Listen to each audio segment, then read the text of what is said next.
Hey everyone, कैसे हो आप लोग। आई होप कि आप सब लोग बहुत अच्छे होंगे और बहुत अच्छे से पढ़ भी रहे होंगे। So welcome back on our lovely and wonderful fantastic YouTube channel O Raman physics classes. आज हम बेसिकली स्टार्ट करने वाले हैं second lecture from the reflection of light.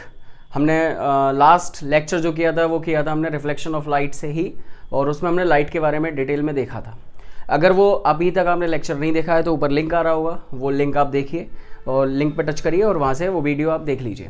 और इसके बाद हम दूसरा लेक्चर अभी शुरू करने वाले हैं, जिसमें आज हम पढ़ने वाले हैं रिफ्लेक्शन। एक्चुअल में रिफ्लेक्शन क्या होता है, रिफ्लेक्शन ऑफ लाइट होता क्या है, और लॉज ऑफ रिफ्लेक्शन के बारे में। आज का जो चैप्टर है, आज का जो टॉपिक है इस चैप्टर में से, वो बहुत ही इंपॉर्टेंट है। और बहुत सबसे इंपॉर्टेंट बात यह है कि ये इसके एक तरीके से बैकबोन है चैप्टर की, क्योंकि चैप्टर का नाम भी रिफ्लेक्शन ऑफ लाइट है और हम लोग रिफ्लेक्शन ऑफ लाइट ही आज पढ़ने वाले हैं। तो रिफ्लेक्शन ऑफ लाइट शुरू करने से पहले, अगर आपने अभी तक फर्स्ट लेक्चर नहीं देखा है तो ऊपर लिंक आ रहा होगा, तो आप उसको ज़रूर देखिए और फिर इसको कंटिन्यू करिए, जिससे कि वो आप उससे इसको कनेक्ट कर पाएँ। तो हम बेसिकली बात करते हैं सबसे पहले रिफ्लेक्शन की। रिफ्लेक्शन होता क्या है? तो रिफ्लेक्शन अगर मैं बात करूं, the bouncing back of light when it falls on any object. Okay, this is known as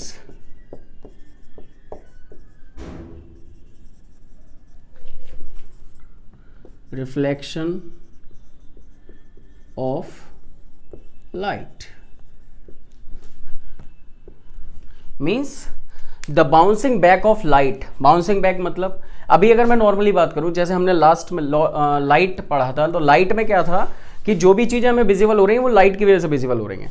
अब रिफ्लेक्शन की अगर हम बात करते हैं, रिफ्लेक्शन क्या होता है, तो सिंपल सी बात यह है कि जो लाइट यहाँ से आ रही है वो सबसे पहले बोर्ड के ऊपर पड़ रही है या मेरे ऊपर पड़ रही है, और मेरे ऊपर लाइट पड़ने की वजह से वो मैं आपको यहाँ पे कैमरे में विजिबल हो रहा हूँ। तो इंपॉर्टेंट बात यह है कि the light is coming on me और on the board and then it is reflecting to you.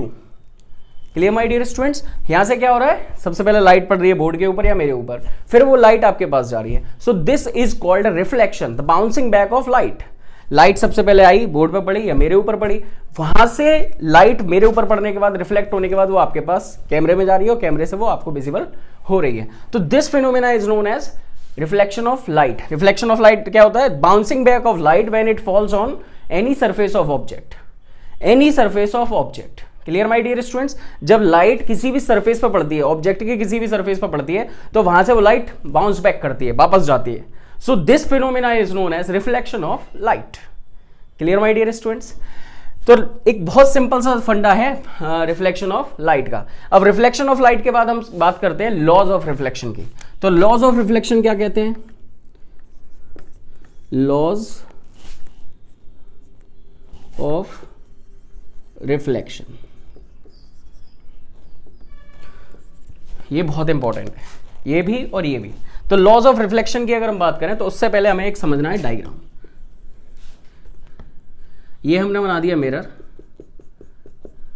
इसको हमने एम डैश से डिनोट कर दिया, ठीक है।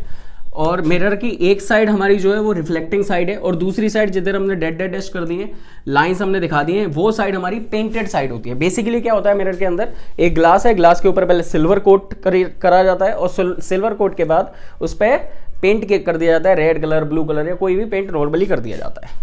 तो ये जो हो गई, ये पेंटेड साइड हो गई। तो ये साइड जो है इधर की जो प्लेन दिख रही है, वो साइड हो गई हमारी रिफ्लेक्टिंग साइड। अब यहां से लाइट आ रही है, ठीक है माय डियर स्टूडेंट्स, और लाइट यहां स्ट्राइक करने के बाद में रिटर्न हो रही है। लाइट आई और लाइट रिटर्न हुई। तो जो लाइट आई इसको बोलते हैं इंसिडेंट रे।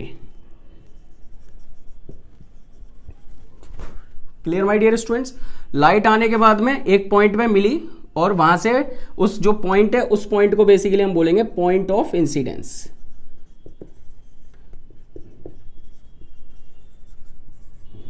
ओके, अब पॉइंट ऑफ इंसिडेंस के बाद लाइट वापस आएगी, क्योंकि रिफ्लेक्ट होने के वापस आई, तो इसको बोलते हैं हम रिफ्लेक्टेड रे। और जो यहां से एक मिरर के पैरेलल में पॉइंट ऑफ इंसिडेंट से जो एक लाइन हम ड्रॉ करते हैं इसको बोलते हैं normal. Clear my dear students?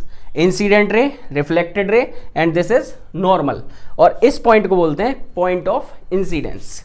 अब अगर हम नॉर्मली बात करें, यहां जो एंगल बनना है इसको बोलते हैं आई, और यहां जो बनना है इसको बोलते हैं are.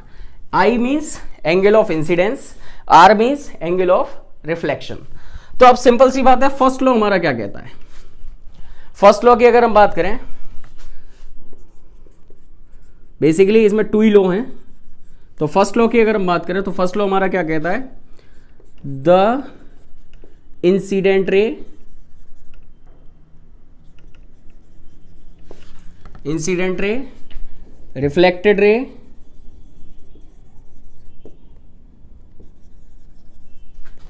And normal, this normal, all lie at the same point। ठीक है, पॉइंट कौन सा है वो? Point of incidence. Same plane पे लाई करते हैं, तीनों के तीनों सेम प्लेन पे लाई करते हैं। यहां हम यहां लिख सकते हैं all lie at same plane, यहां पे ब्रैकेट में लिख दो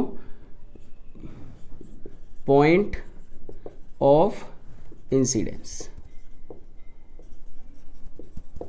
clear my dear students? First law हमारा क्या कहता है? Incident ray, reflected ray and normal, incident ray, reflected ray and normal all lie at the same plane, ये सेम प्लेन है, at the point of incidence. Clear my dear students? Incident ray, reflected ray and normal, ये तीन ही तो दिख रहे हैं इसमें। Incident ray, reflected ray, normal all lie at the same plane at the point of incidence. This is basically first law. Second law हमारा क्या बोलता है? सेकेंड लॉ बहुत सिंपल है ये भी।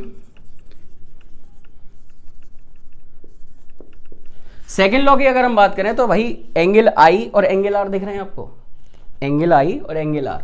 तो एक बात हमेशा ध्यान रखनी है, angle i is always equals to angle r. मतलब एंगल आई को हम क्या बोलते हैं? Angle of incident is always equal to angle of reflection। Clear my dear students? Angle of incidence is always equals to angle of reflection। This angle is always equals to this angle, means angle I is always equals to angle R। ठीक है, तो angle i always equals to angle r. तो इस बात को ध्यान रखना है। फर्स्ट क्या बोलता है? Incident ray, reflected ray and normal all lie at the same plane at the point of incidence. ठीक है, सेकंड लाइन अगर हम बात करें, सेकंड लॉ की अगर बात करें, angle of incidence is always equals to angle of reflection, means angle i is always equals to angle r. अब मान लेते हैं अगर ये एंगल ऑफ इंसिडेंस अगर मिरर के ऊपर 40 डिग्री है, ठीक है, तो अगर एंगल ऑफ इंसिडेंस 40 डिग्री है तो एंगल ऑफ रिफ्लेक्शन भी 40 डिग्री होगा। अगर एंगल ऑफ रिफ्लेक्शन 60 डिग्री है तो एंगल ऑफ रिफ्लेक्शन भी 60 डिग्री होगा। अगर एंगल ऑफ रिफ्लेक्शन 35 डिग्री है तो एंगल ऑफ रिफ्लेक्शन भी 35 डिग्री ही होगा। Means angle i is always equals to angle r. ये हमारे लॉ है, ये फर्स्ट लॉ है, ये सेकंड लॉ है एंड दिस इज रिफ्लेक्शन। एक बार इसका स्क्रीनशॉट ले लीजिए। तो अब हम देखते हैं रेगुलर रिफ्लेक्शन और डिफ्यूज रिफ्लेक्शन। रेगुलर रिफ्लेक्शन में क्या होता है और डिफ्यूज रिफ्लेक्शन में क्या होता है, इसको हमें समझना है। तो रेगुलर रिफ्लेक्शन की अगर हम बात करते हैं तो रेगुलर रिफ्लेक्शन क्या है कि वो स्मूथ सरफेस से होता है। ठीक है, जैसे मान लीजिए a parallel beam is coming like this, तो वो जो यहां पैरेलल बीम आ रही है वो पैरेलल बीम की फॉर्म में ही रिफ्लेक्ट करेगी। ठीक है, ये हमारा कोई सरफेस हो गया या मिरर हो गया मान लीजिए, ठीक है, और इस पे पैरेलल बीम आ रही है। ये तो बेसिकली अगर हम इसकी बात करें, ये तो हो गई एक लाइन, अगर है there is only one line तो वो रे हो गई। ठीक है, लेकिन अगर बंडल ऑफ रेज हैं तो that is known as beam. Bundle of rays है, जैसे इसमें 3 हमने रेज दिखा रखी हैं और भी हो सकती हैं, तो वो हो गया बीम। ये बीम आ रही है तो बीम आ रही है जैसी और एक ही डायरेक्शन में मूव कर रहे हैं, सेम डायरेक्शन में आ रही है, सेम डायरेक्शन मतलब एक ही डायरेक्शन में आ रही है और एक ही डायरेक्शन में मूव कर रही है। It means this is parallel reflection या फिर बोल सकते हैं regular reflection. In regular reflection a parallel beam of light falls on surface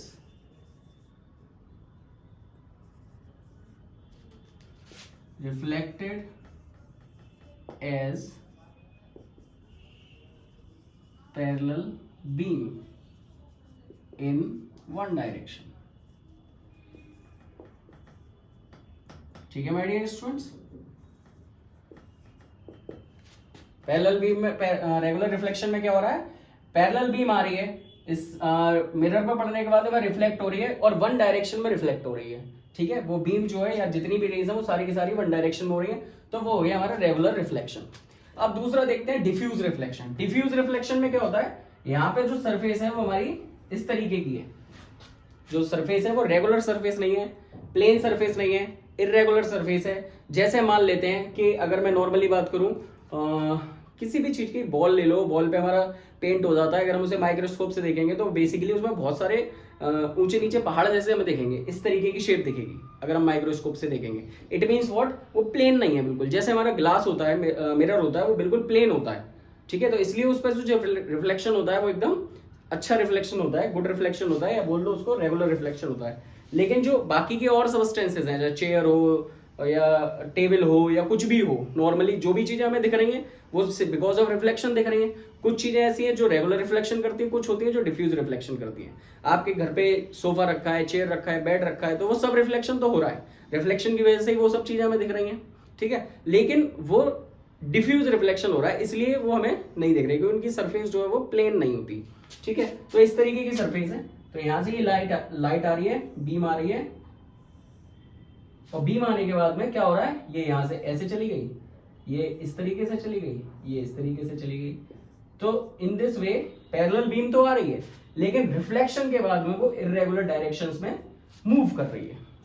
clear my dear students. तो अगर हम बात करें इन डिफ्यूज रिफ्लेक्शन,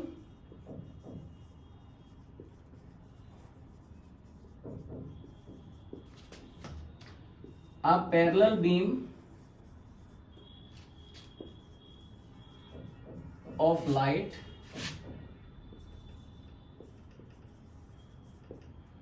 falls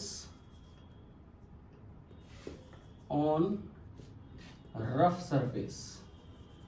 ध्यान रखने वाली बात है, यहां पे सरफेस कैसी है, रफ सरफेस है। then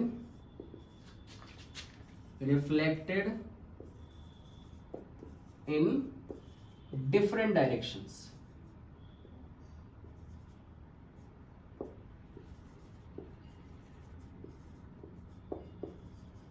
as you can see in the diagram, parallel आ रही है, पैरेलल जा रही है, ये हो गया हमारा रेगुलर रिफ्लेक्शन।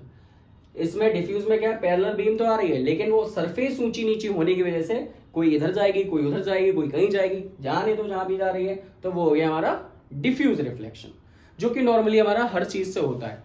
ये basically plane regular reflection plane surfaces से होता है, जो बहुत प्लेन है, जैसे कि मिरर इस तरीके का। तो आप इसका भी एक स्क्रीनशॉट ले लीजिए, it will help to make the notes.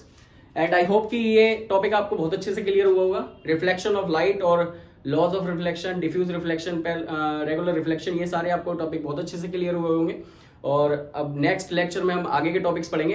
तो तब तक के लिए मैं चाहूँगा कि आप अपने जो भी फ्रेंड्स हैं, जो भी 10th क्लास में, उन लोगों को ये वीडियो शेयर करिए और ज़्यादा से ज़्यादा शेयर करिए, और अपने लाइक्स करिए, चैनल लाइक करिए, वीडियो को, चैनल को सब्सक्राइब करिए, कमेंट करिए, और अपने रिव्यूज जरूर दीजिए कि आपको कैसा लग रहा है पढ़ने में, how you are feeling. So I hope it is enough for today. मिलते हैं नेक्स्ट लेक्चर में। Till that, stay fit, stay healthy and keep studying. Thank you so much.